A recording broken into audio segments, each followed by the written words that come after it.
ہے حضرت انس ابن مالک رضی اللہ تعالیٰ عنہ، مشہور صحابی ہیں. ان کی والدہ کا نام ام سلیم،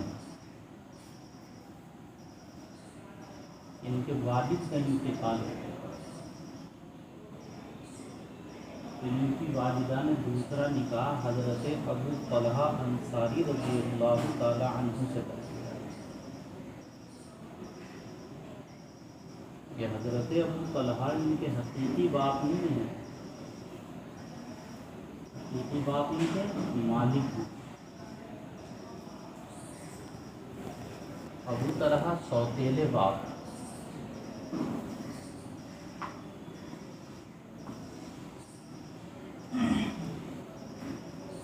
حضور پاک علیہ الصلوۃ والتسلیم کی خدمت میں ان کی والدہ انہیں لے کر آئیں.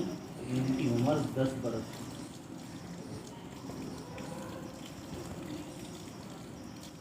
پھر مستقل آپ کی خدمت میں رہے.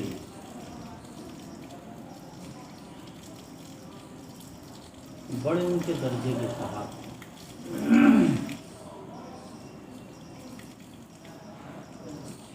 خادم ہیں حضور پاک صلی اللہ علیہ وسلم. ان سے منقول ہے کہ آقا صلی اللہ علیہ وسلم نے فرمایا لا یؤمن احدکم، تم میں سے کوئی آدمی کامل مومن نہیں ہو سکتا.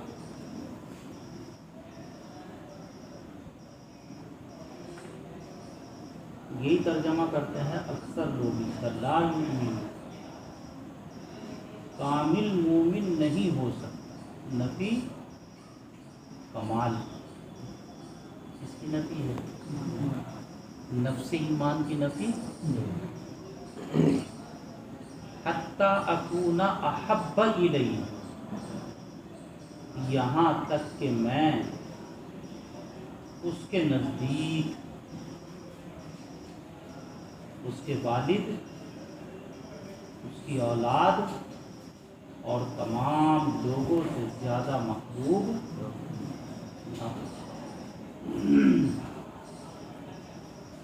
نہ بن جائے. یہ ہے حدیث پاک کا ترجمہ.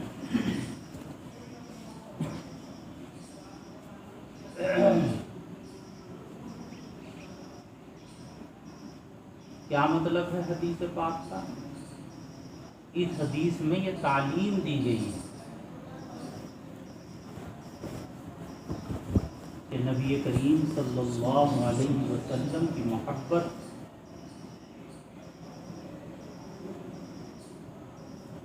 دنیا کی تمام چیزوں سے زیادہ ایک مسلمان کے دل میں ہونی چاہیے.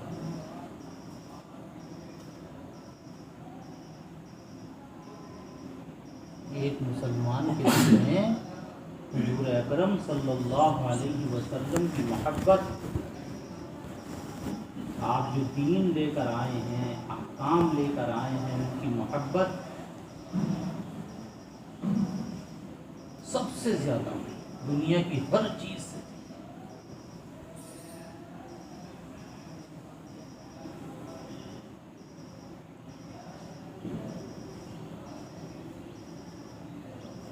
یہ ہے اس حدیث پاک کا مطلب.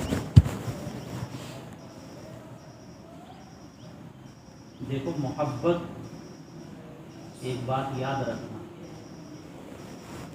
بڑے سے بھی ہوتی ہے، چھوٹے سے بھی ہوتی ہے اور برابر. اگر محبت بڑے سے ہو تو اسے محبت نہیں کہتے، اسے عظمت ہے.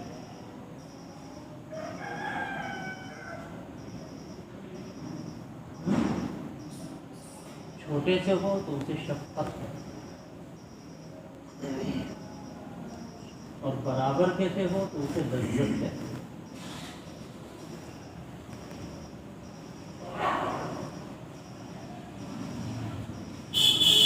عظمت، شفقت، لذت، یہ تینوں چیزیں محبت کی ہیں. بس جہتوں کا فرق،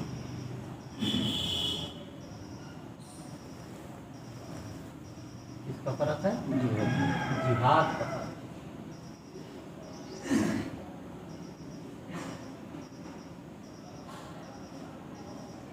اب ایک چیز سمجھ لیجئے یہاں پر آپ حضرات کہ علماء نے محبت کی دو قسمیں،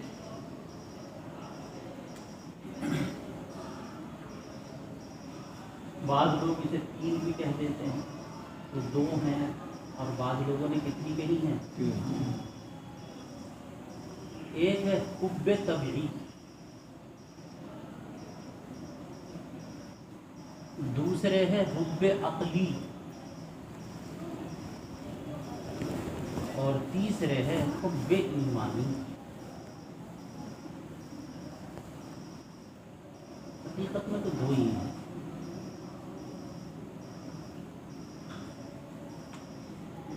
حب عقلی اور حب طبعی۔ لیکن چلو سمجھنے کے لیے تین کا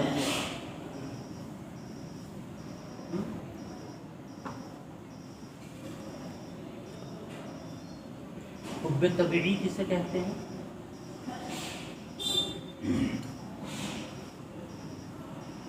محبت طبعی یا حب طبعی کسے کہتے ہیں؟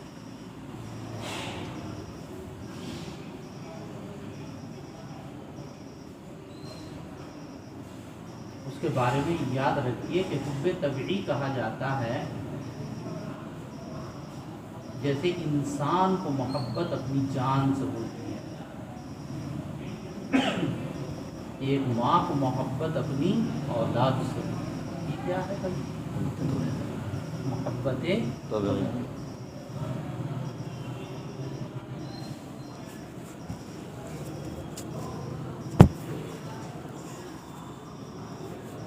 یعنی ہر انسان کی طبیعت کے اندر موجود ہے، یہ فطرت کے اندر، اور یہ اختیاری نہیں ہوتی۔ کیسی ہوتی ہے یہ؟ غیر اختیاری۔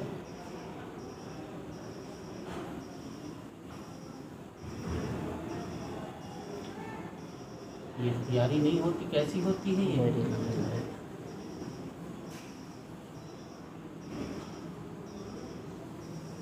ماں کو ہے اپنی اولاد سے محبت، یہ اختیاری نہیں ہے، غیر اختیاری ہے۔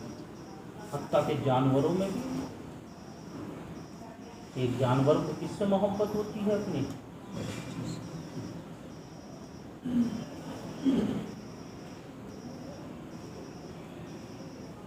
اسے کہتے ہیں حب طبعی۔ اس میں جو نوٹ رکھنے کی بات ہے، یاد رکھنے کی بات ہے، وہ یہ ہے کہ یہ بندے کے اختیار میں نہیں ہے۔ کیا ہے یہ؟ تو فطری محبت ہوتی ہے، فطرت کے اندر۔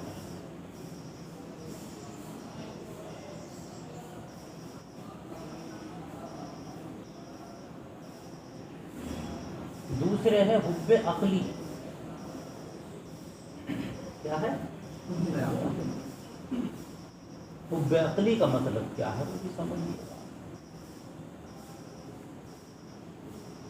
ایک چیز طبعی اعتبار سے انسان کو پسند نہیں ہے،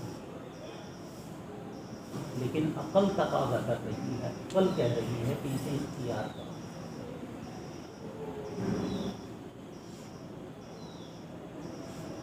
طبیعت اس سے بھاگ رہی ہے، لیکن عقل کیا کہہ رہی ہے؟ اسے کیوں؟ اس لیے کہ اس میں نفع ہے، فائدہ ہے۔ انسان اسے اختیار کرتا، ترجیح دیتا۔ یہ کون سی محبت ہو گئی؟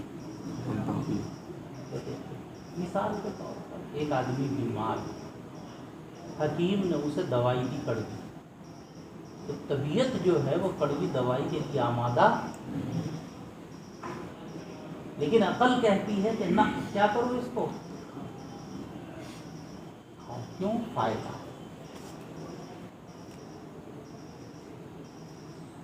استعمال کرو، اس میں کیا ہے بھائی؟ تو آدمی کڑوی دوائی استعمال کرتا ہے۔ تو یہ کڑوی دوائی کو جو پی رہا ہے یہ محبت طبیعی نہیں ہے، یہ محبت کون سی ہے؟ تو آپ نے غور کرا ہوگا یہ بندے کے اختیار میں ہے، یہ اس نے اپنے اختیار سے اس کو ترجیح دی۔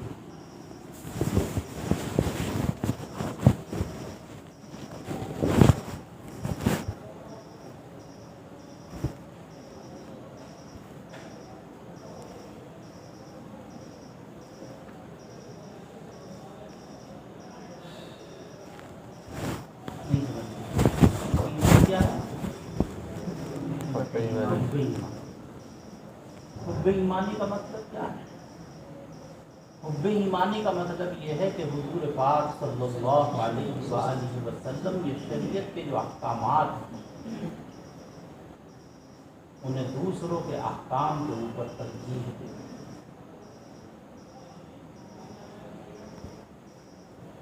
دین کے اوپر چلنے میں جو مشقتیں آ رہی ہیں انہیں برداشت کرنا۔ مثلا دین ایک حکم دے رہا ہے کہ بھائی رمضان کا روزہ رکھو، سب کہہ رہے ہیں کہ بھائی کیوں خواہ روزہ رکھ رہے ہو، پیاس ہے، پریشان ہو گئے، کھانا تمہارے گھر میں ہے، پانی ہے۔ لیکن یہ نبی کے حکم کو ترجیح دیتا، کیوں؟ اس لیے کہ اسے معلوم ہے کہ اس کے اندر جو آخرت کا بنا ہے۔ یہ کیا ہو گئی؟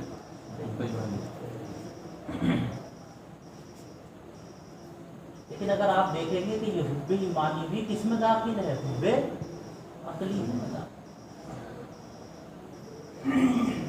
عقل کو آپ کس کی طرف منسوخ کر دیں؟ ایمان کی طرف۔ یہ کس میں داخل ہے؟ یہ دو قسم کا۔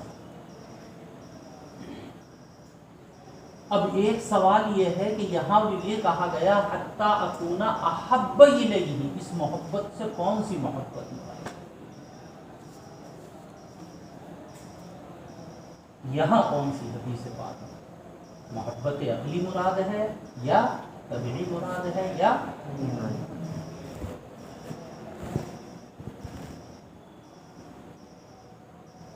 تو یاد رکھو کہ یہاں محبت سے مراد محبت عقلی ہے، یہ کس کی طرف منسوب ہوتی ہے؟ ایمان والی طرف۔ یعنی محبت عقلی مراد ہے اور محب ایمانی مراد ہے، کون سی مراد نہیں ہے؟ اس لیے کہ حب طبعی تو غیر اختیاری ہے، بندے کے اختیار میں، اور بندے کو جو حکم دیا جاتا ہے وہ ان چیزوں کا دیا جاتا ہے جو اس کے اختیار میں نہیں ہے۔ شریعت ایسی چیزوں کا حکم لا یکلف اللہ نفسا الا قرآن پاک کہتا ہے کہ بندے کو صرف انہی چیزوں کا مکلف بنایا جاتا ہے جو اس کے وسعت میں ہوں، یعنی کیا مطلب؟ اس کی اطاعت۔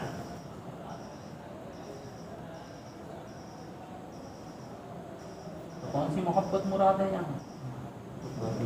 حب عقلی بھی مراد ہے، حب ایمانی بھی مراد۔ کون سی مراد نہیں ہے؟ کیوں مراد نہیں ہے؟ اس لیے کہ وہ غیر اور شریعت غیر اختیاری چیزوں کا بندے کو مکلف نہیں ہے۔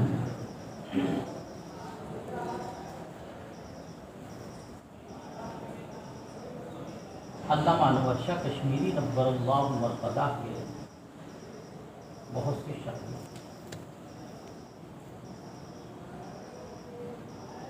لیکن علامہ کا جو علم ہے اس سے لوگوں کو روشناس کرانے والے، لوگوں تک پہنچانے والے وہ ہے علامہ یوسف صاحب بن نوری علیہ۔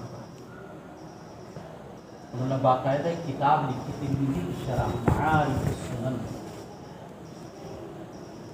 جس میں علامہ کے علوم کو انہوں نے جمع کیا۔ علامہ کے علوم کو انہوں نے کیا کیا وہاں؟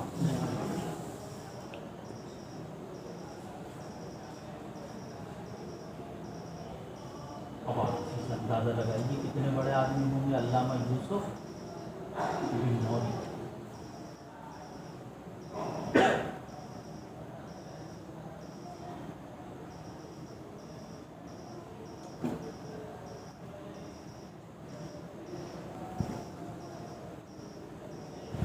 انہوں نے کہا کہ یہاں محبت سے مراد وہ محبت ہے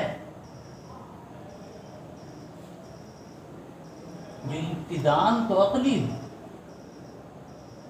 لیکن انتہا کے اعتبار سے طبیعی.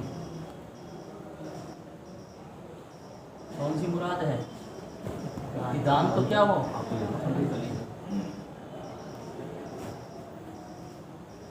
لیکن انجام کے اعتبار سے انتہا میں پہنچ کر کیا بن جائے، طبیعی.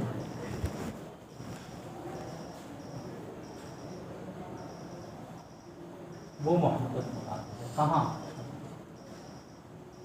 تو جمہور کا کہنا یہ ہے کہ یہاں پر محبت سے مراد محبت عقلی ہے، محبت.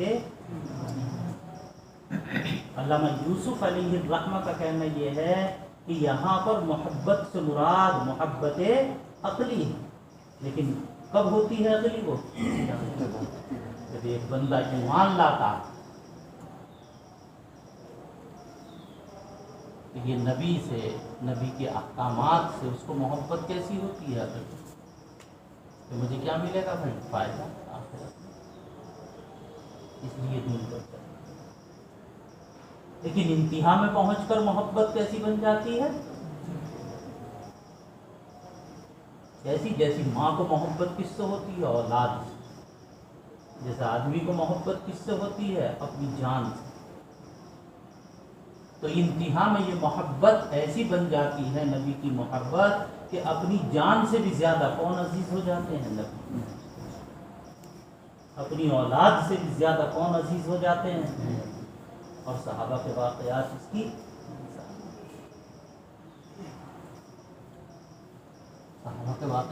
کیا ہے؟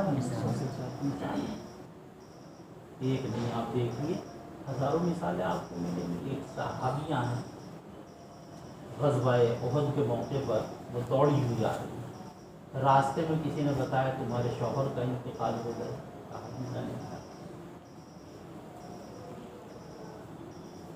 بیٹے کا انتقال ہو گیا، باپ کا انتقال ہو گیا. 4 ہفتے ہر مرتبہ یہ پوچھتی رہی کہ یہ بتائیے کہ میرے آقا. جب حضور اکرم صلی اللہ علیہ وسلم کے چہرے کو دیکھا تو ایک فرمایا کل مصیبت بعدک یا رسول اللہ جلل، کہ آپ کے بعد یا نبی اللہ ہر مصیبت آتی. تو دیکھیے شوہر، باپ، بھائی، سب سے زیادہ کس سے محبت؟ اسی کا نام کیا ہے؟ محبت. اسی کا نام کیا ہے؟ محبت.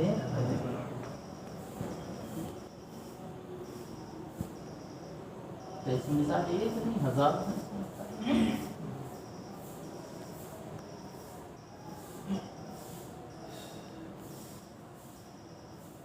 تو حدیث پاک کا سبق یہ ہوا کہ بھائی بندے کو حضور اکرم صلی اللہ علیہ وسلم سے ایسی محبت ہونی چاہیے کہ شروع میں تو وہ کیا ہو، لیکن انجام اور انتہا کے اعتبار سے کیا ہو جائے وہ اس کی طبیعت. ایسی کوشش کریں. حضرت انس رضی اللہ تعالی عنہ فرماتے ہیں کہ آقا صلی اللہ علیہ وسلم نے فرمایا کہ تم میں سے کوئی آدمی کامل مومن نہیں ہے جب تک کہ میں اس کی نظروں میں اس کے والد، اس کی اولاد اور تمام لوگوں سے زیادہ محبوب. یہ نفی جو ہے وہ نفسی ایمان کی نہیں، کس کی ہے؟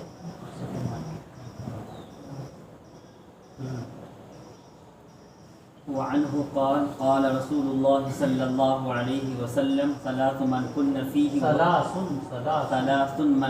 فيه وجد بهن حلاوة الإيمان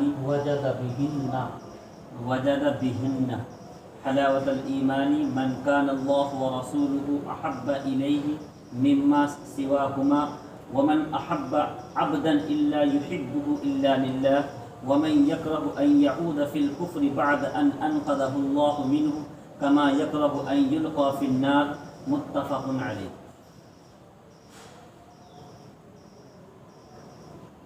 یہ روایت بھی حضرت انس رضی اللہ تعالی عنہ کا مطلب ہے اوپر کہ آقا صلی اللہ علیہ وسلم نے فرمایا ثلاث من کن فیہ وجد بہن حلاوۃ. دیکھو مولانا ایک ترکیب یاد رکھو، ثلاث یہ مبتدا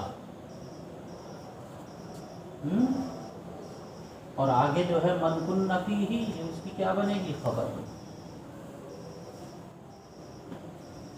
اب ثلاثن یہ تو نکرہ ہے، اور نکرہ مبتدا نہیں بنا کرتا، تو قافیہ میں تم پڑھ آئے ہو کہ نکرہ بعد تخصیص کیا بن سکتا ہے؟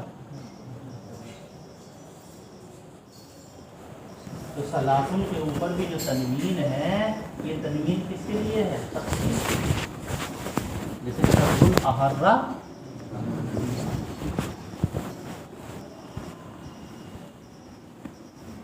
ثلاث من کن فیہ وجد بہن حلاوۃ. کیا ترجمہ ہے اس کا؟ ترجمہ یہ ہے کہ ثلاث جس شخص کے اندر تین چیزیں ہوں، تین باتیں، وہ ان تین باتوں کی وجہ سے ایمان کی حلاوت کو پائے. وجدہ کے معنی دیکھو، ایک پانا تو یہ ہے کہ بھئی میں نے 10 روپے پائے، یہاں یہ والا پانا مراد نہیں ہے، نہیں، یہاں وجدہ سے مراد ہے ادرک. کیا کر لے گا اس کا؟ رات.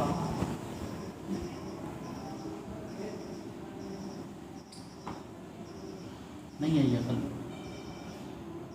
ارے ایک پانا ہوتا ہے نا، میں نے کیا پا لیا؟ 10 روپے. ایمان کی حلاوت پالے گا کا مطلب ایمان کی حلاوت کہیں مل جائے گی کہ ایسی موٹی تازی سی ہوگی، 1 کلو کی، آدھا کلو نہیں. کیا مانا؟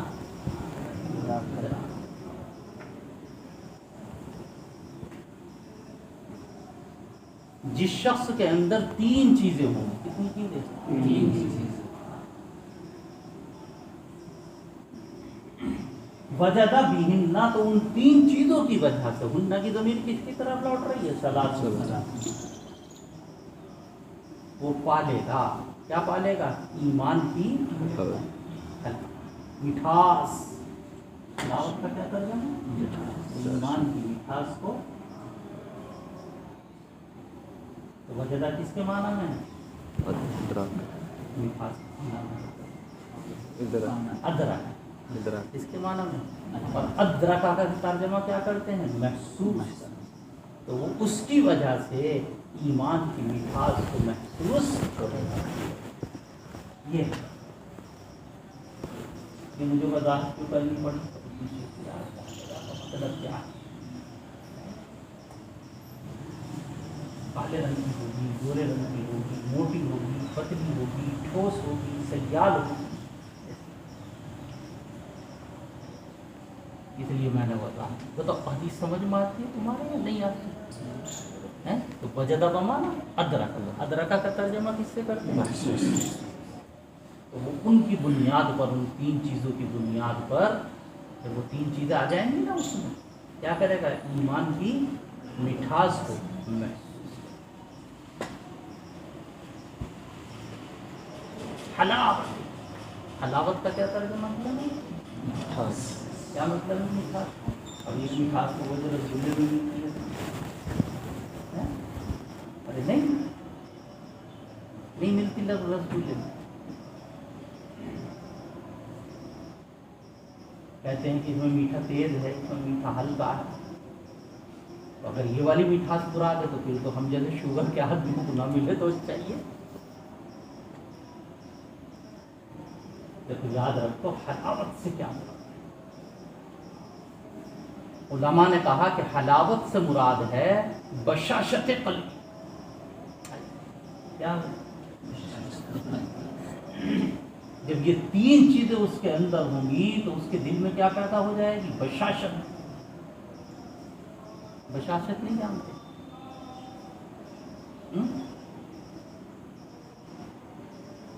ارے بشاشت جانتے ہو نہیں جانتے؟ میں بتاؤں، یاد رکھو. بشاشت کا مطلب ہے ایمان پر اس کا دل مطمئن. بشاشت سے کیا مراد ہے؟ اطمینان قلب.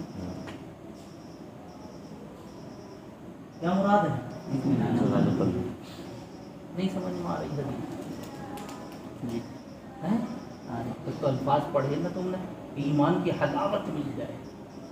اب حلاوت کا ترجمہ دیکھ لیا لغت میں تو کیا ہے؟ مٹھاس. مراد کیا ہے اس سے؟ یعنی ایمان کے اوپر اس کا دل کیا ہو جائے گا؟ مطمئن. تو جو شکوک شبہات ہیں، تردد ہے، وہ کیا ہو جائے گا؟ تردد کیا ہو جائے گا؟ جیسے آپ پڑھ رہے ہیں ہے نا، تو اس میں دو کیفیتیں ہوتی ہیں. ایک کیفیت ہوتی ہے اطمینان، ایک کیفیت ہوتی ہے تردد. تردد والی کیفیت کیا ہے؟ کہ آپ پڑھتے رہیں تو پڑھتے فائدہ کیا؟ امامت ملے گی یا نہیں؟ یار ملے گی بھی تو 5,000 روپئے، اس میں خرچہ کیسے؟ یہ کون سی کیفیت ہے؟ اطمینان والی کیفیت نہیں. اب سمجھ میں آیا اطمینان کسے کہتے ہیں؟ اسی اطمینان کا نام کیا ہے؟ بشاشت. اسی کو کہا جاتا ہے انشراح. الم نشرح لک صدرک.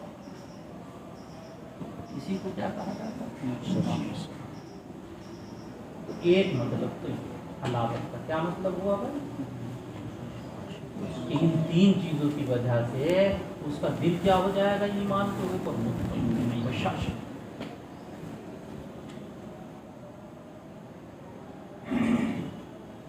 بعض علماء نے کہا کہ یہاں حلاوت سے مراد ہے استلذاذ طاعت. کیا؟ طاعت.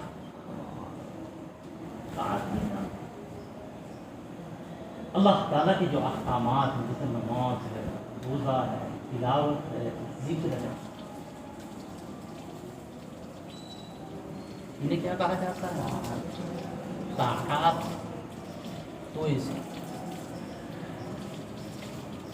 تو یہاں جو کہا حلاوت ایمانی، اس سے مراد ہے استلذاذ طاعات. اب مطلب کیا ہوگا حدیث کا؟ جس بندے کے اندر یہ تین چیزیں پائی گئیں، تین چیزیں پیدا ہو گئیں، وہ ان تین چیزوں کی وجہ سے اللہ کی جو اطاعتیں ہیں، شریعت کے جو احکامات ہیں، ان پر چلنے میں اسے کیا محسوس ہوگی؟ لذت. نماز میں کیا ہوگی بھائی؟ لذت. تلاوت میں کیا ملے گی؟ لذت. روزے میں کیا ملے گی؟ کس کی وجہ سے؟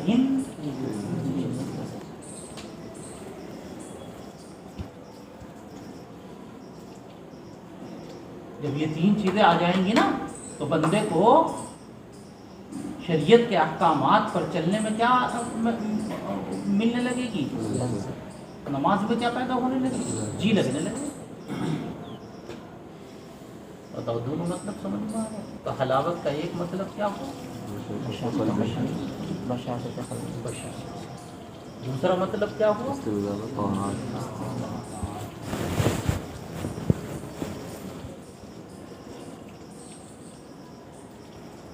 اب آپ دوسرے پارٹ کا مطلب ہیں کون کون سی تین چیزیں وہ دیکھ لیا آپ. من کان اللہ ورسولہ احب الیہ مما سواہما. پہلی چیز نمبر 1 اللہ اور اس کے رسول کی محبت اس کی نظروں میں دنیا کی تمام چیزوں سے زیادہ.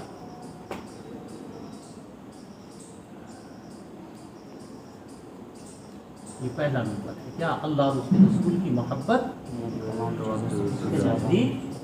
اس سے زیادہ ہو دنیا کی تمام چیزوں سے.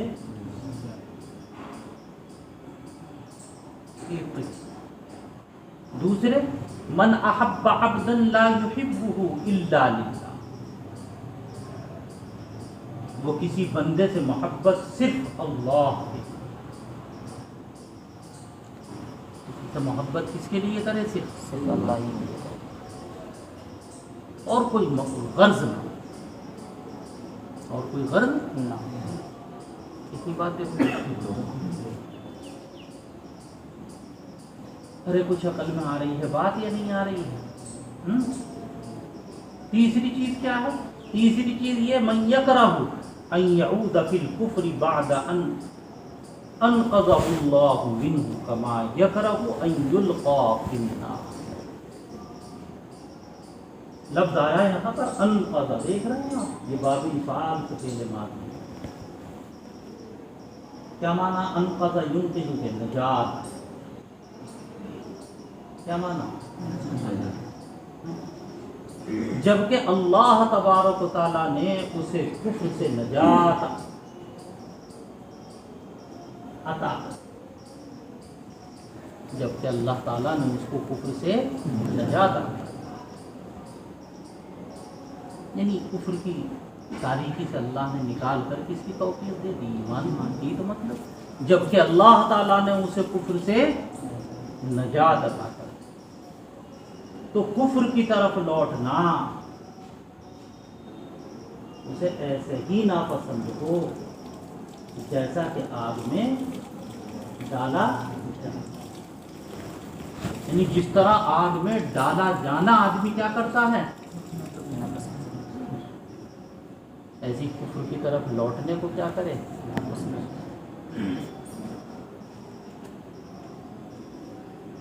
اتنا دل اس کا کس پر مطمئن ہو جائے؟ اتنا ایمان پر کہ اگر کفر میں ڈال دیں تو اسے برداشت کرے، تو اگر آگ میں ڈال دیں تو اسے کیا کرے؟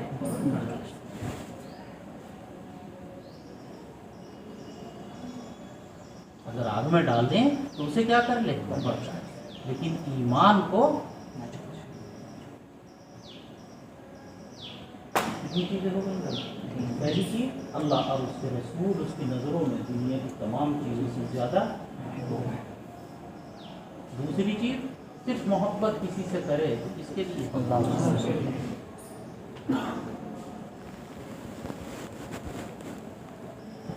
اور کفر سے ایسی نفرت ہو جیسے کہ نفرت کس سے ہوتی ہے؟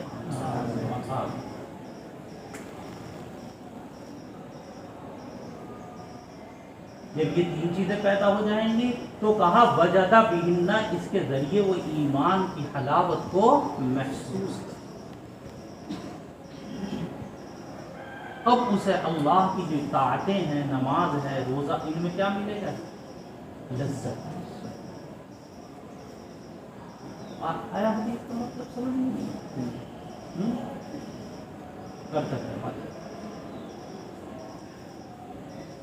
حضرت انس رضی اللہ تعالی عنہ فرماتے ہیں کہ آقا صلی اللہ علیہ وسلم نے فرمایا جس آدمی کے اندر تین چیزیں ہوں،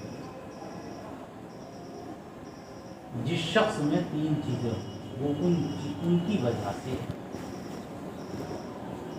ایمان کی حلاوت، ایمان کی مٹھاس کو محسوس پا لے، دونوں ترجمے کر سکتے۔ نمبر ایک، اللہ اور اس کے رسول کی محبت اس کے نزدیک دنیا کی تمام چیزوں سے زیادہ۔ دوسرے، نمبر دو، من احب عبدا لا يحبه الا لله، وہ کسی سے محبت صرف اللہ کے لیے۔ تیسرے، ومن یکرہ ان یعود فی الکفر بعد ان انقذہ اللہ منہ کما یکرہ ان یلقا، جبکہ اللہ تعالیٰ نے اسے کفر سے نجات عطا فرمائی، تو کفر کی طرف لوٹنے کو وہ ایسے ہی ناپسند کرے جیسا کہ آگ میں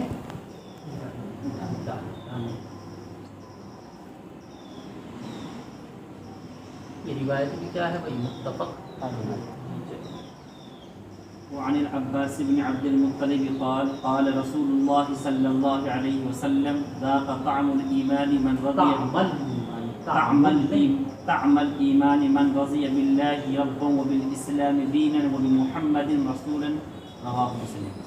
یہ روایت حضرت عباس سے ہے، یہ حضور پاک صلی اللہ علیہ وسلم کی کتاب ہے. عباس بن عبد المطلب حضور پاک علیہ الصلوۃ والتسلیم سے عمر میں 2 سال بڑے.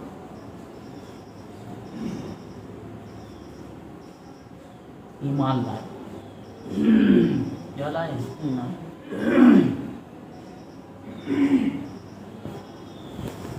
کیا ہے روایت؟ وہ کہتے ہیں کہ آقا صلی اللہ علیہ وسلم نے فرمایا ذاق طعم الایمان. ذاقہ کے معنی چکھنا،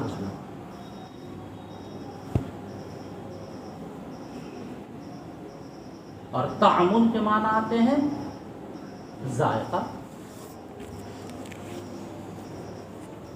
ہے نا. ایمان کا ذائقہ پا لیا.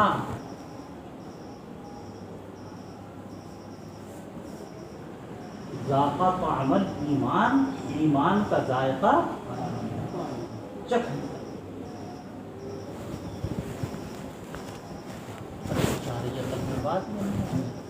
من رضی باللہ ربا وبالاسلام دینا وبمحمد رسولا. رضیہ باب سنیہ سے ہے، رضیہ یرضا، کیا ہونا؟ راضی. جو شخص اللہ کے رب، اسلام کے دین اور محمد صلی اللہ علیہ وسلم کے نبی ہونے پر کیا ہو گیا؟ دل سے راضی ہو، اس نے ایمان کا ذائقہ، ایمان کا ذائقہ.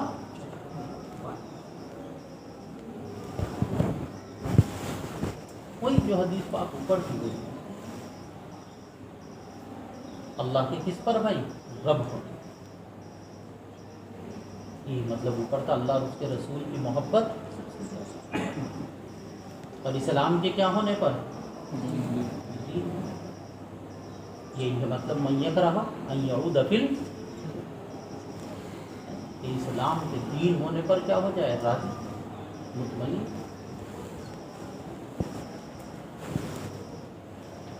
کہ آگ میں ڈالنے کو تو پسند کرے، لیکن اسلام کے چھوڑنے کو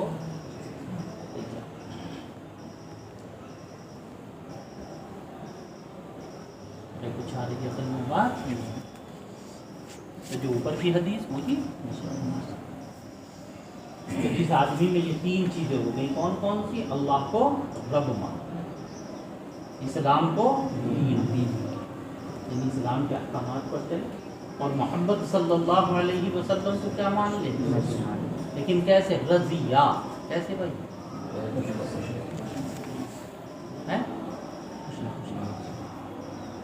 راضی ہو جائے. کیا مطلب؟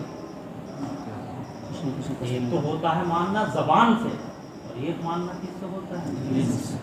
رضیہ کہا کہ زبان سے نہیں، کس سے مانتے ہیں؟ یہ 3 چیزیں جب ہو جائیں گی تو ذاق طعم الایمان، اس نے ایمان کے ذائقے کو چکھا لیا.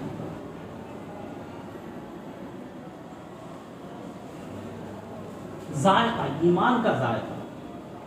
دیکھو ذائقہ 2 طرح کا ہوتا ہے، ایک ذائقہ حسی ہوتا ہے اور ایک ذائقہ معنوی ہوتا ہے.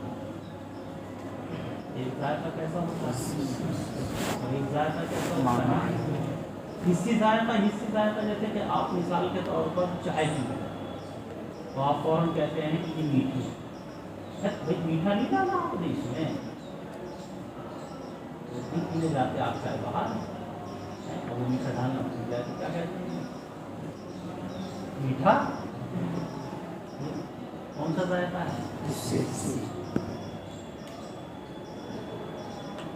سوال یہ ہے کہ حدیث پاک میں جو ہے نا من ذاق طعم الایمان، ذائقہ، تو یہاں کون سا ذائقہ مراد ہے، حسی یا معنوی؟ جمہور علماء کہتے ہیں کہ یہاں ذائقے سے کون سا ذائقہ مراد ہے بھائی؟ کون سا مراد ہے؟ ذوق سے مراد ذوق معنوی ہے، اور ذوق معنوی کیا ہوگا؟ وہی جسے میں بھی بتایا، کیا؟ بشاشت یا استلذاذ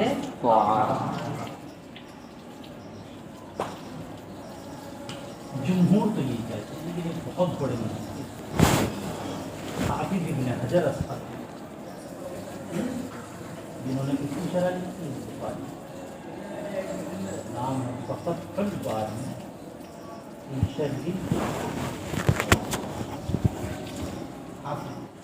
وہ کہتے ہیں کہ نہیں، یہاں پر کون سا ذائقہ مراد ہے؟ کون سا ذائقہ مراد ہے؟ جب بندے کے اندر یہ تین چیزیں پیدا ہو جاتی ہیں، کون کون سی؟ اللہ کو رب مان، دین پر چلنا، نبی کی نبوت کا دل سے اقرار،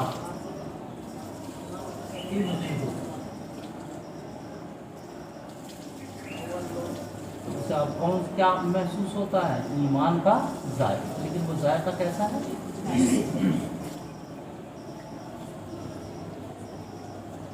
کیسا ذائقہ ہے وہ؟ کس نے کہا؟ اب جب حافظ نے یہ کہا تو پھر کیا کہنے سے لوگ ان کے پیچھے پڑ گئے کہ حسی ذائقہ کیسے ہو سکتا ہے؟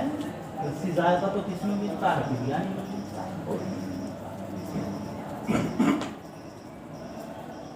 ایمان میں حسی ذائقہ۔ صوفیہ نے کہا کہ بھائی ان لوگوں نے نہیں چکھا اس لیے انہیں پتا نہیں، ہم نے چکھا ہے اس لیے ہمیں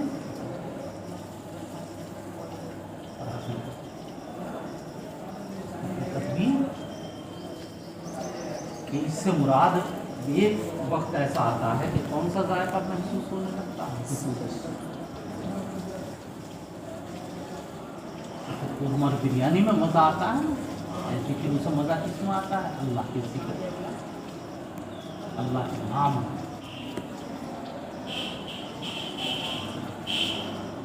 کچھ آ رہی ہے تو خیر حاصل بحث کا کیا نکلا کہ ذوق سے مراد ذوق معنوی ہے یا ذوق؟ جمہور کا کہنا کیا ہے؟ اور صوفیہ کا مزاج یہ ہے کہ یہاں کون سا ذائقہ ہے؟ کون سا بھائی؟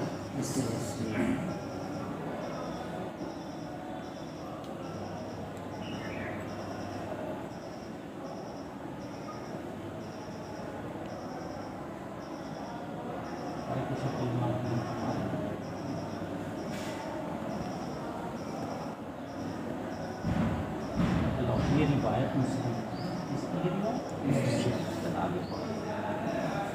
وعن أبي هريرة رضي الله عنه قال قال رسول الله صلى الله عليه وسلم والذي نفس محمد بيده لا يسمع بي أحد من هذه الأمة يهودي ولا نصراني ثم يموت ولم يؤمن بالذي أرسلت به إلا كان من أصحاب النار رواه مسلم۔ بس اوپر کی حدیث میں یہ یاد رکھنا کہ جسے کہا گیا تھا نا پہلی حدیث میں حضرت انس کی، کیا من وجد بہن، یہاں کیا کہا اسے؟ حلاوت ایمان اور طعم ایمان، یہ چیزیں الگ الگ۔ یہ روایت حضرت ابو ہریرہ رضی اللہ تعالی عنہ کی ہے۔ آقا صلی اللہ علیہ وسلم نے فرمایا والذی نفس محمد بیدہ، قسم ہے اس ذات کی جس کے قبضہ قدرت میں محمد کی جان۔ نفس کا ترجمہ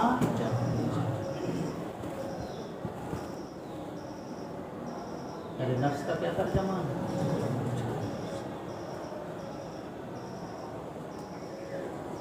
قسم ہے اس ذات کی جس کے قبضہ قدرت میں محمد کی جان، یعنی کون ہے وہ ذات؟ ذات اللہ. کیا فرمایا؟ لا يسمع بی احد من هذه الامہ، اس امت میں سے جو شخص بھی یہودی ولا نصرانی، خواہ یہودی ہو یا نصرانی. یہودی تو جانتے ہو، نصرانی کسے کہتے ہیں؟ عیسائی.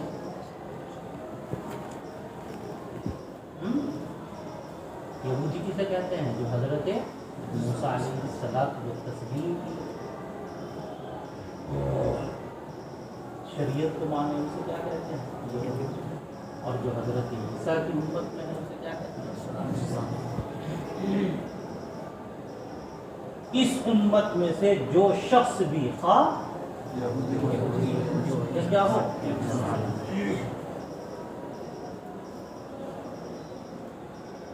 بی سے مراد بنبوتی، کیا مراد ہے اس سے؟ میری نبوت کی خبر پائے، اس کو میری نبوت کی خبر پہنچے. یہ مطلب میری نبوت کی خبر. پھر ثم، میری لائی ہوئی شریعت پر ایمان لانے سے پہلے مر جائے. ثم یموت ولم یؤمن بالذی ارسلت، میری لائی ہوئی شریعت پر ایمان لانے سے پہلے ایمان نہیں لایا اور کیا ہو گیا؟ حالانکہ میری نبوت کی اس تک ہو. الا کان من اصحاب النار، وہ دوزخ.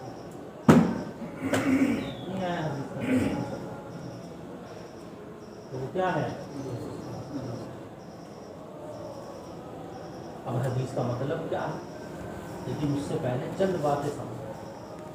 پہلی بات یہ ہے کہ یہ کہا احد من هذه الامہ، امت کی دو قسمیں ہیں، ایک امت دعوت اور ایک امت اجابت. امت اجابت کسے کہتے ہیں؟ امت اجابت اسے کہتے ہیں جس نے آپ کی دعوت کو قبول کر لیا اور ایمان لیا. تو وہ کیا ہوگا؟ جیسے حضرات صحابہ، یہ سب کیا ہو گئے بھائی؟ امت اجابت.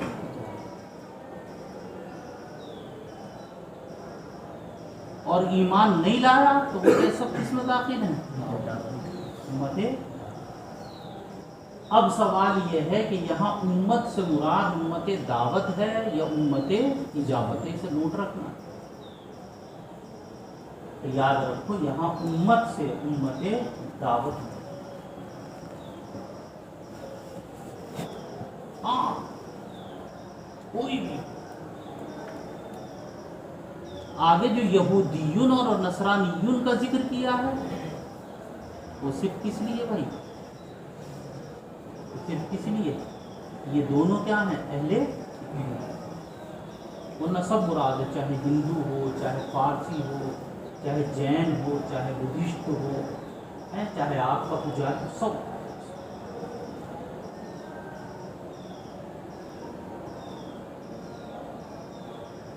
ان دو کا ذکر کس لیے کیا ہے؟ کتاب، ان کے پاس کتاب.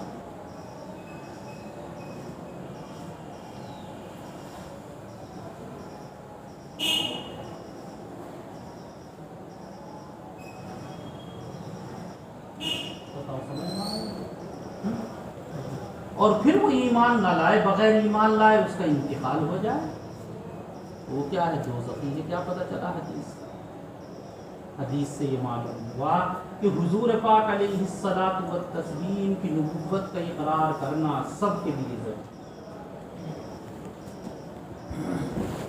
چاہے یہودی ہو، چاہے نصرانی ہو، چاہے ہندو ہو، چاہے فارسی ہو، سب کے لیے آپ کی نبوت کا اقرار کیا ہے؟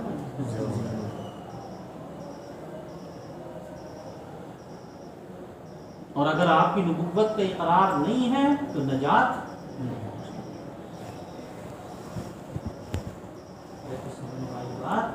کیا نہیں ملے گی.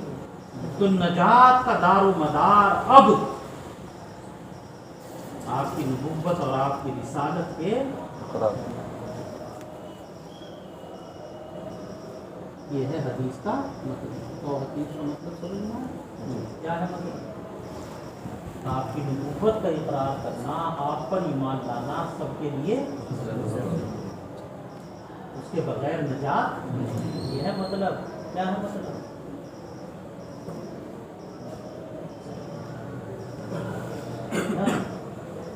اور آپ کے اوپر ایمان، یہ سب کے اوپر کیا ہے؟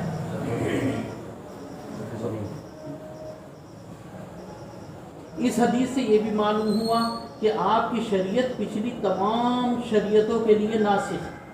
اب سب شریعتیں کیا ہو گئی؟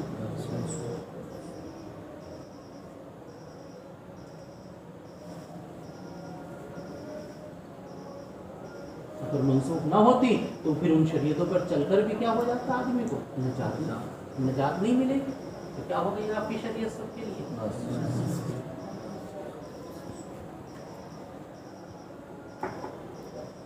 کچھ عقل شریف میں آ گیا حدیث پوری کا مطلب اور حدیث کی شرح میں نے پڑھی. اچھا ایک بات بتاؤ ایمانداری سے، جب میں بولتا ہوں ایسا لگتا ہے اردو میں، ایسا لگ رہا ہے جیسا انگریزی.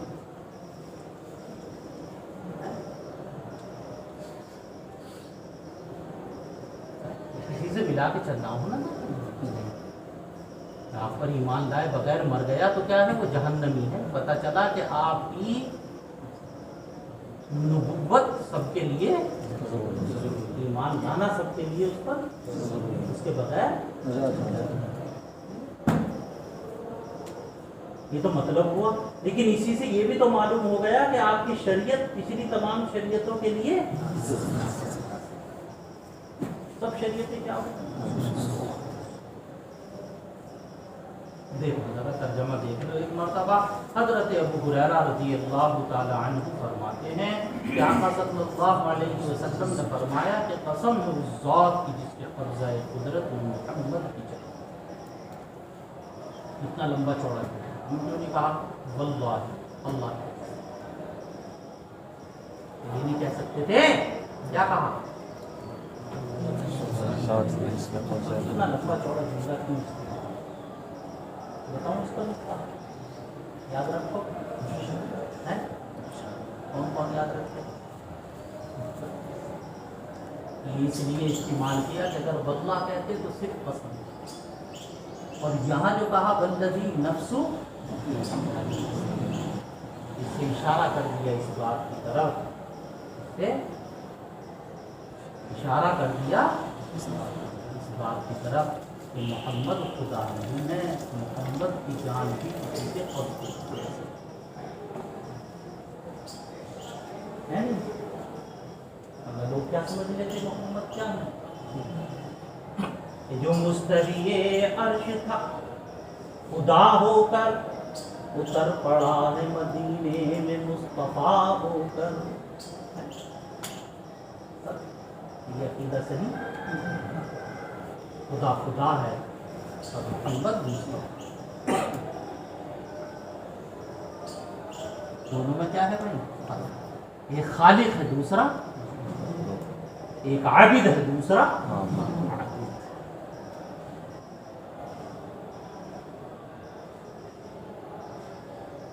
ارے کچھ ہماری بات، یہ بات کس میں نہیں تھی بھائی؟ اللہ ہی کہنے میں.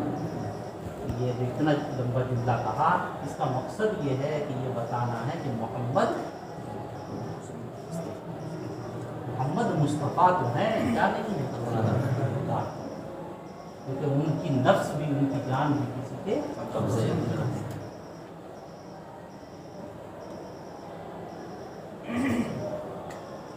اچھا یہ قسم کیوں کھائی ہے؟ کلام میں کیا پیدا کرنے کے لیے؟ زور، تاکید. اس لیے کھائیے قسم. کلام میں کیا پیدا کرنے؟ اس سے پتہ چلا کہ کلام کے اندر زور پیدا کرنے کے لیے، تاکید پیدا کرنے کے لیے قسم کھانا. اس قسم کو کیا کہتے ہیں؟ اس قسم، ایک تو قسم ہوتی ہے یمین منعقدہ، ایک ہوتی ہے یمین. ابھی یمین کی 3 قسمیں پڑھی تھیں. کون کون سی؟ یمین غموس، یمین منعقدہ، اور ایک یمین اس میں داخل ہے، یمین نہ اس میں کیا ہے بھائی، ارے نہ اس کے اندر کیا آتا ہے، کفارہ ہے نہ گناہ ہے نہ کیا ہے۔ اس سے پتہ چلا کہ کلام میں زور پیدا کرنے کے لیے قسم کھانا کیا ہے؟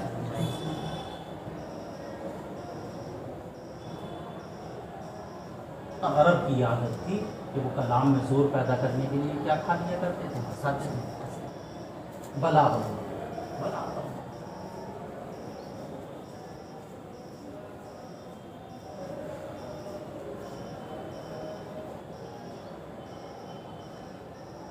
اس حدیث پاک سے ایک بات یہ بھی معلوم ہو گئی، کیا معلوم ہو گئی، نوٹ رکھیں گے اسے، کیا کلام میں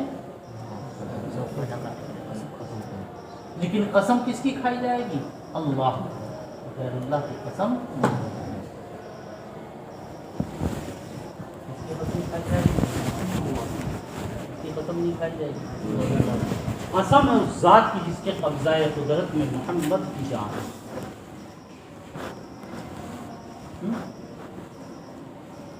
اس امت میں سے جو شخص بھی خواہ وہ یہودی ہو یا نصرانی، دیکھو یہودیون ولا نصرانیون یہ عہدون سے بدل ہے، اس امت میں سے جو شخص بھی خواہ وہ یہودی ہو یا میری نبوت کی خبر پھر میری لائی ہوئی شریعت پر ایمان لائے بغیر مر جائے وہ جنت۔ علماء نے لکھا ہے کہ یہ لام مشابہ بلیسا ہے، اور احدن اس کا کیا ہے، اسم ہے، اور خبر اس کی محذوف ہے۔ کیا ہے خبر؟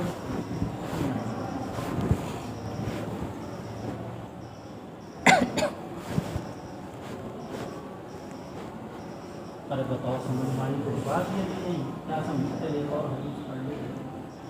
وعن أبي موسى الأشعري رضي الله عنه قال قال رسول الله صلى الله عليه وسلم ثلاثة لهم أجران رجل من أهل الكتاب آمن بنبيه وآمن بمحمد والعبد المملوك إذا أدى حق الله وحق مواليه ورجل كانت عنده أمة يطأها فأدبها فأحسن تأديبها وعلمها فأحسن تعليمها ثم أعتقها فتزوجها فله أجران متفق عليه۔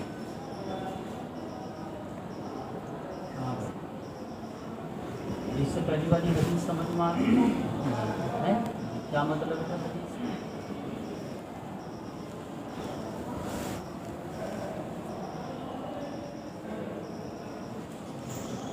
اب تین چار جملوں کا مطلب بتایا وہ بھی تمہاری یاد ہے کہ آپ کی نبوت پر ایمان لانا سب کے لیے ضروری ہے۔ یاد نہیں رکھ سکتے تو کیا کریں، اس کا علاج کے لیے یہ کہ اپنا سر زور زور سے انتباہ ہو۔ آپ کی نبوت پر ایمان لانا سب کے لیے ضروری ہے۔ اور اس حدیث سے معلوم ہوا کہ آپ کی جو شریعت ہے وہ سب کے لیے ناسخ ہے۔ جیسے تلے تو جملے بول رہے ہیں۔ حضرت ابو موسیٰ اشعری رضی اللہ تعالی عنہ، یہ مشہور صحابی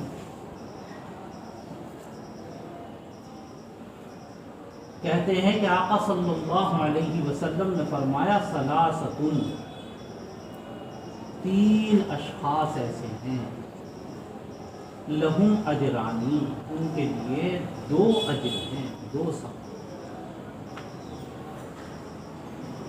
لیکن یاد رکھنا یہاں تین ہی آدمی مراد نہیں، کبھی تم سوچو زید عمر بکر تین آدمی، بلکہ مراد ہے تین طرح کے۔ کیا مراد ہے؟ تین طرح کے آدمی،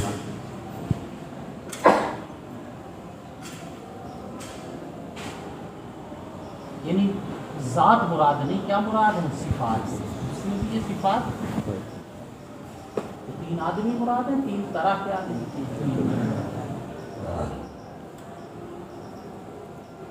کیا ترجمہ ہے؟ ثلاثۃ لہم اجران، 3 اشخاص ایسے ہیں جن کے لیے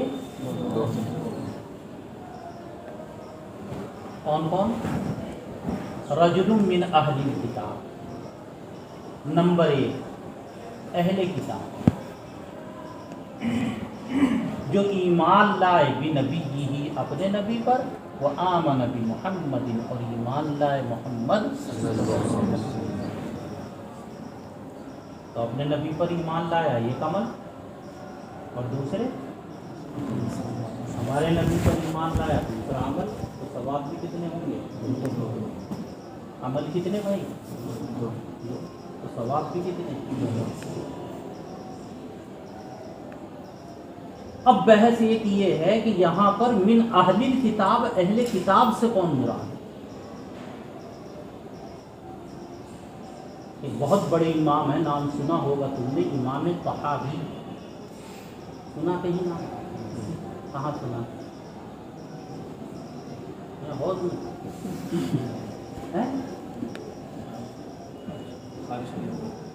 بخاری شریف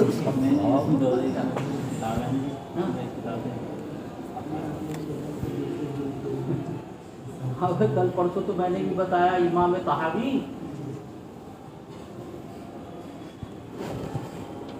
امام طحاوی جو ہیں ان کا کہنا یہ ہے کہ یہاں اہل کتاب سے مراد نصارہ ہیں، یہود نہیں، وہ غلط کہہ دیا، یہاں اہل کتاب سے مراد یہود ہیں، کون نہیں؟ امام طحاوی بھائی ایسا کیوں؟ انہوں نے کہا ایسا اس لیے کہ مدینہ منورہ کے اندر یہودی تھے، کون نہیں تھا؟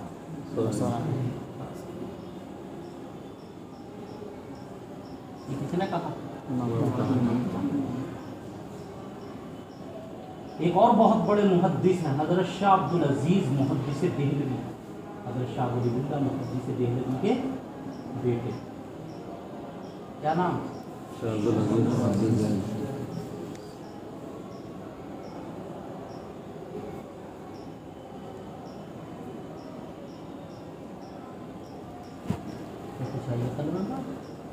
اور ایک اور بہت بڑے محدث ہیں علامہ طیبی، یہ جو صاحب مشکات ہے نا، خطیب تبریزی، یہ طیبی کے کیا ہیں؟ شاگرد، اور طیبی کے کہنے سے انہوں نے کیا لکھی تھی؟ مشکات، اور پھر علامہ طیبی نے اس مشکات کی کیا لکھی؟ شرح۔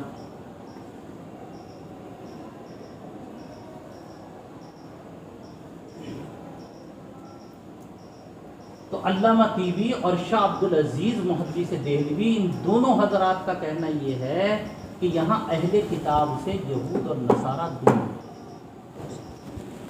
اور وہ حق، یہی کیا ہے بھائی؟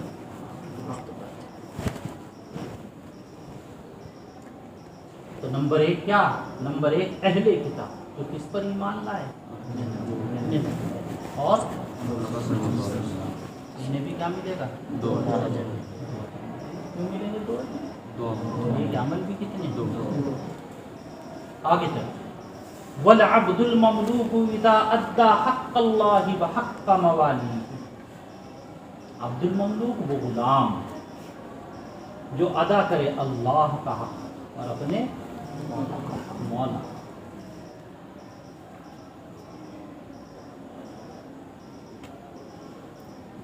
کیونکہ وہ ایک اپنے مولا کا حق ادا کر رہا ہے، اس کا حکم پورا کر رہا ہے ایک، اور اللہ کا حکم بھی پورا کر رہا ہے، کتنے ہو گئے؟ 2۔ ثواب بھی کتنے؟ 2۔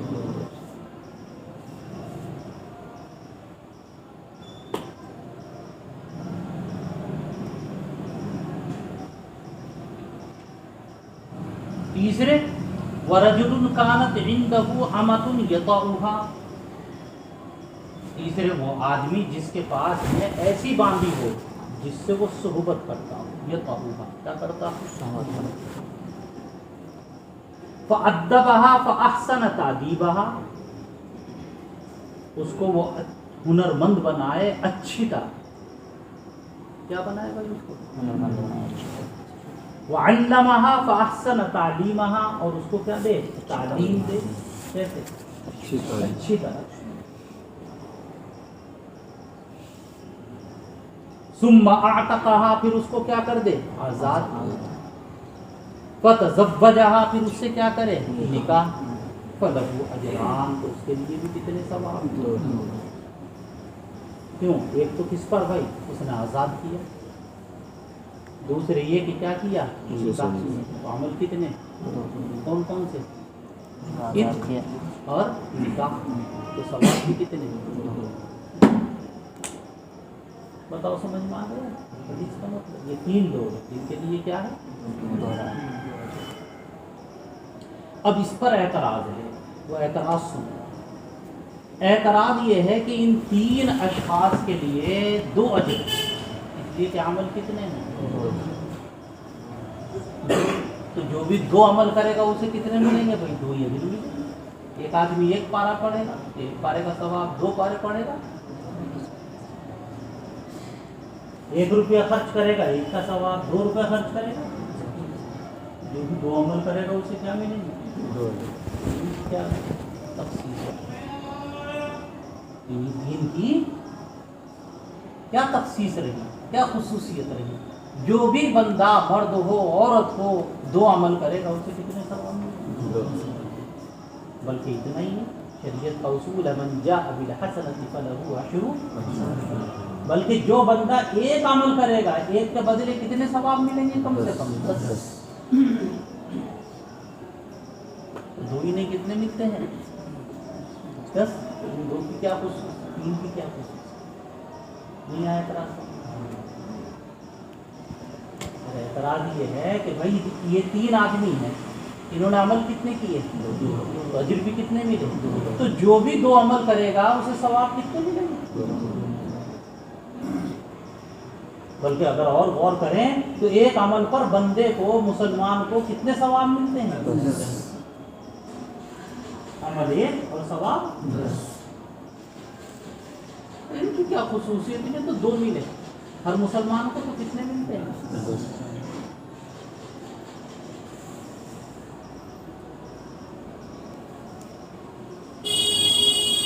کچھ آ رہی ہے عقل میں بات تو دیکھو ایک ہوتا ہے اصل ثواب اور ایک ہوتا ہے اضافی ثواب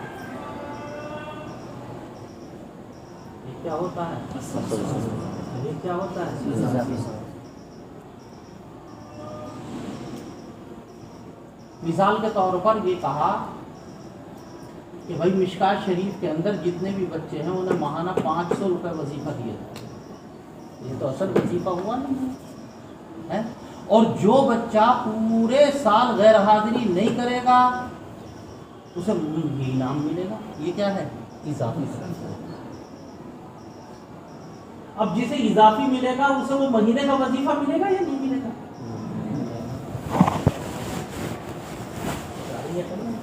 تو یہاں اصل ثواب کی بات نہیں ہے یہاں کس کی بات ہے اضافی انعام نہیں سمجھ میں یعنی یہ جو 3 اشخاص ہیں نا انہیں وہ جو بھی کام یہ کریں گے تو من جاء بالحسنۃ فلہ عشر امثالھا کے تحت کتنا ثواب ملے گا لیکن اس کے اوپر 2 ثواب اور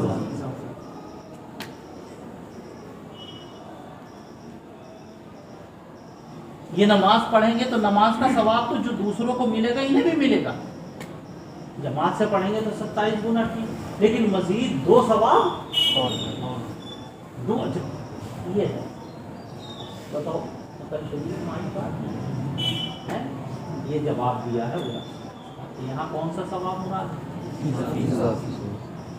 لیکن ایک اور سوال ہے مولانا اگر آپ یہ 2 اجر ملیں گے اس کے لیے ان 3 ہی لوگوں کو کیوں منتخب 3 لوگوں کی تخصیص ان میں کیا سرخاب کے پر حالانکہ عمل تو ان سے بھی بڑے بڑے ہیں نہیں جہاد کا عمل ہے مجاہد کی سبیل اللہ جو اپنی جان کی قربانی دے دیتا ہے ہجرت ہے کہ آدمی اپنا مال دولت عزت اقربا زمین جائیداد دکان مکان سب چھوڑ کر راہ خدا میں چل دیتا ہے مہاجر اتنا بڑا عمل نہیں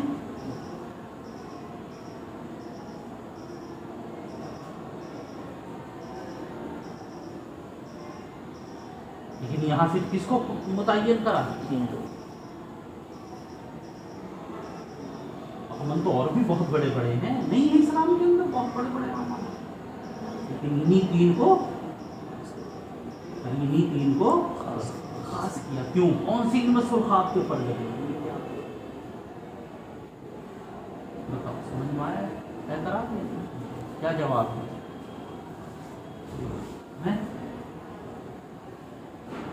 بھائی ڈبل اجر ملے گا، 2 اجر ملیں گے، اس کے لیے کتنے لوگوں کو خاص کیا ہے؟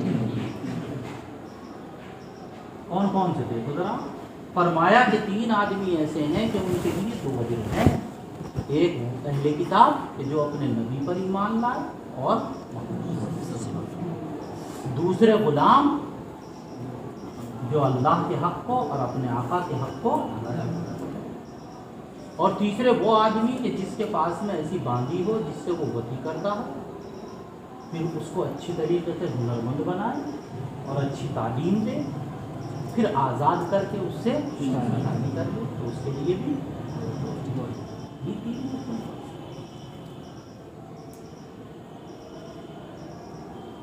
ہیں.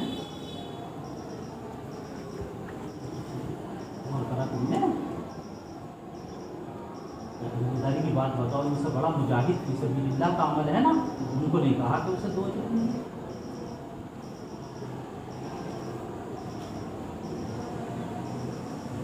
کیا جواب ہے؟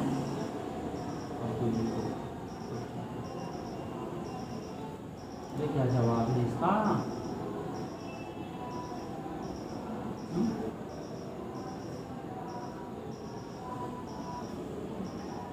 کیوں بھائی میں تو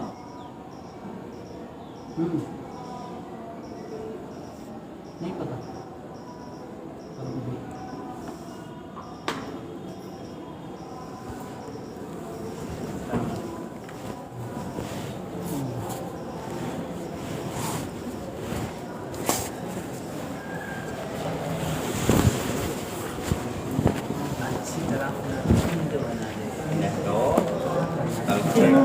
دیکھ کے آنا بھائی.